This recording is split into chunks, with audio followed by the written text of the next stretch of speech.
typewriter. We'll see how much time I have to play this. Probably not quite enough.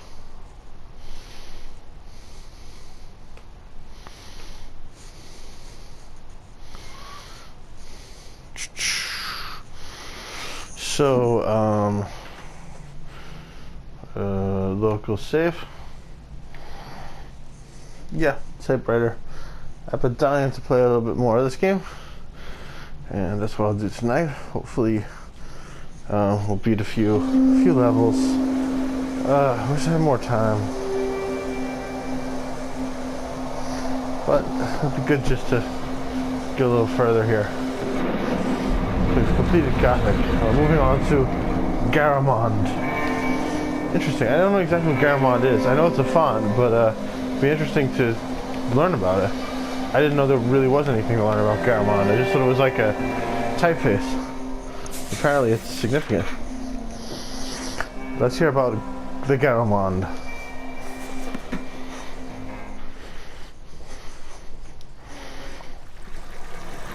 Woo! There we are. I didn't know there was swimming in this game. Can I swim down? I can swim down and up by just clicking the button. They're just letting me figure it out on my own. They didn't do any. They didn't explain it to me or anything for this tutorial. Guess I didn't need it though.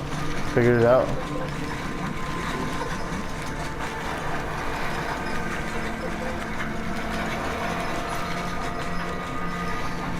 This is fun. Right. Let's do a little reading. Nicholas Jensen. To the left is a portrait of Nicholas Jensen, who lived from 1420 to 1481. Nicholas Jensen, with the Renaissance culture and writing progressively... What? With the Renaissance... Ooh, there we go. That's what... No Renaissance culture. With the Renaissance, culture and writing progressively move out of the ecclesiastical sphere. The humanist movement, which spreads throughout all of Europe from the 16th century onwards, puts man at the center of the world.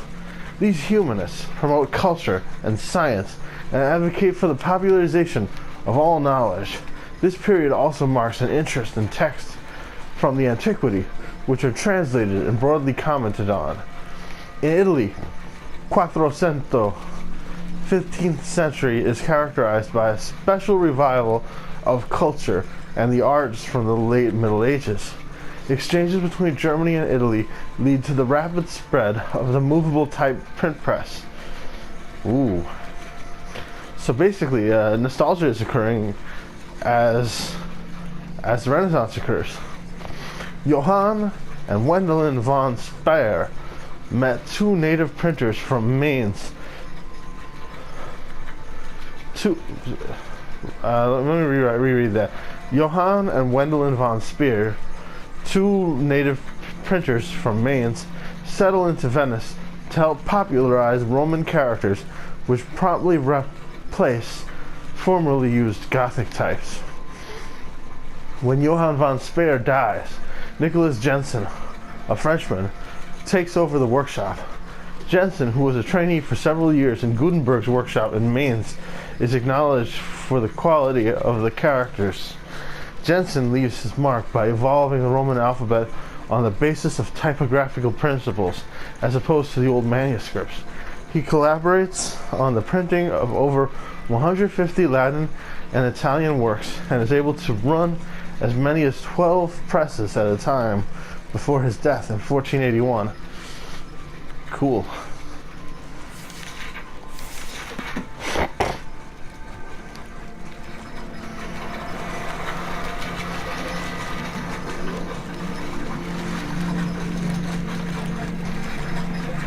And there's our F. Ouch! We died. G. And looks like we got something here. Italic. Whoa!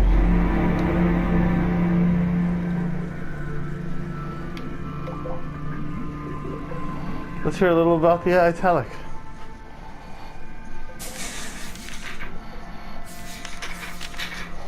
Italic.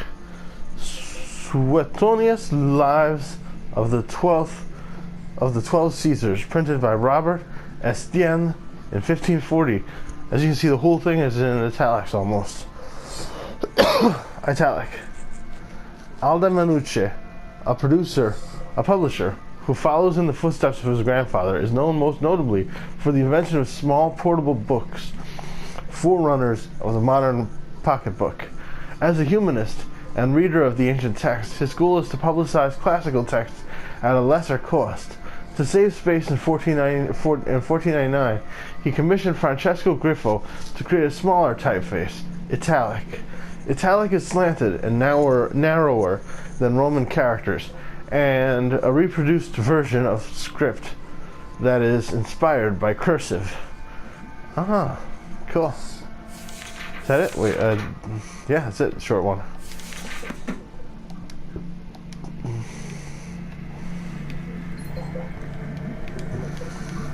I. Okay, there's J up there, but let's just see what's down here. Whoa! Cool. We got K before J. It's a bit untraditional. And I think if we go too low, we'll just drown.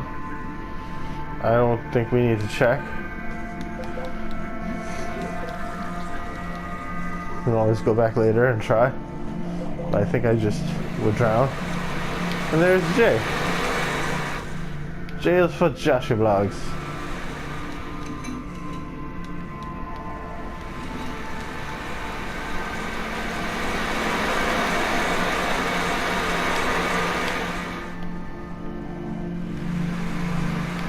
Oh yeah, I've been in that direction already, so we can just go straight up to the left, to the right. Yikes. Okay, this is not that easy.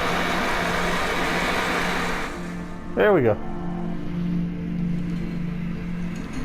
So I think we have J and K now. Next we should find L. Yikes, not quite. Give me an L. No, seriously, give me an L. Woo! M.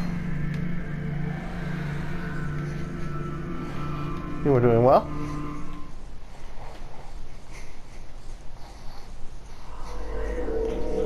Da, da, da.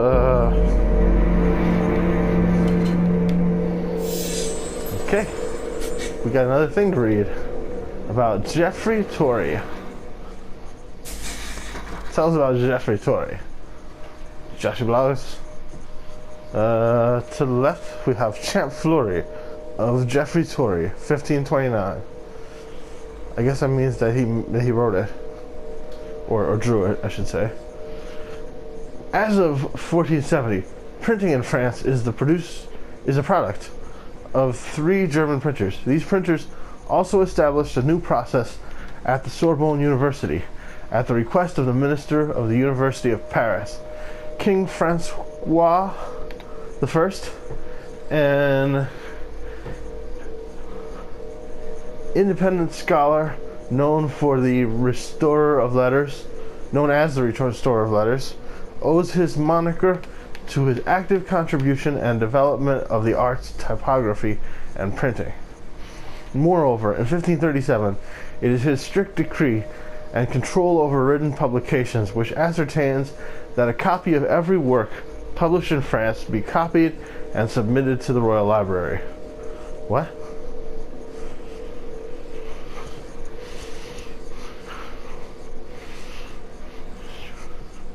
Right, because he was the king. Right.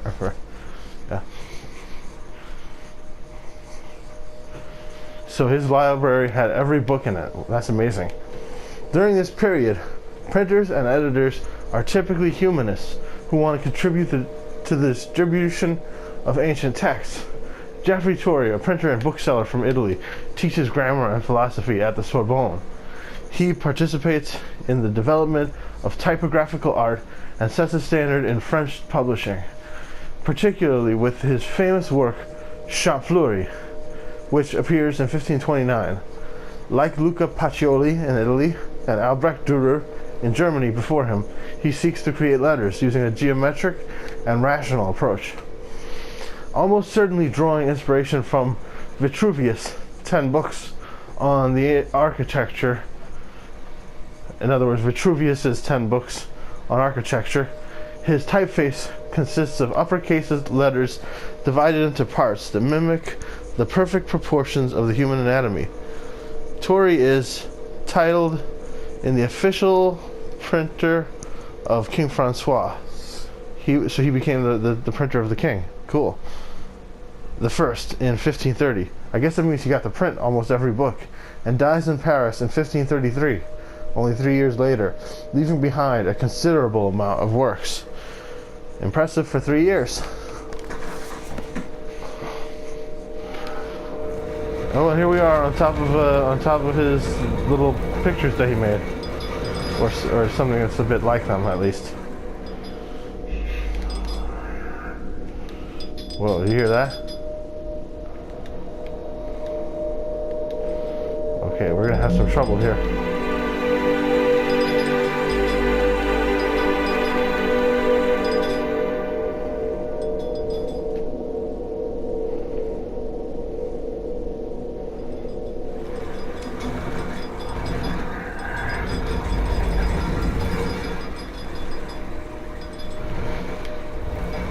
So we'll turning these around in some way.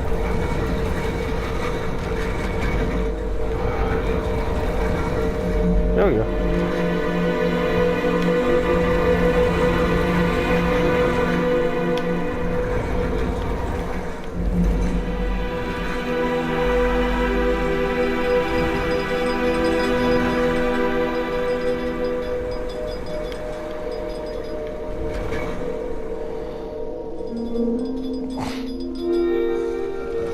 We did it.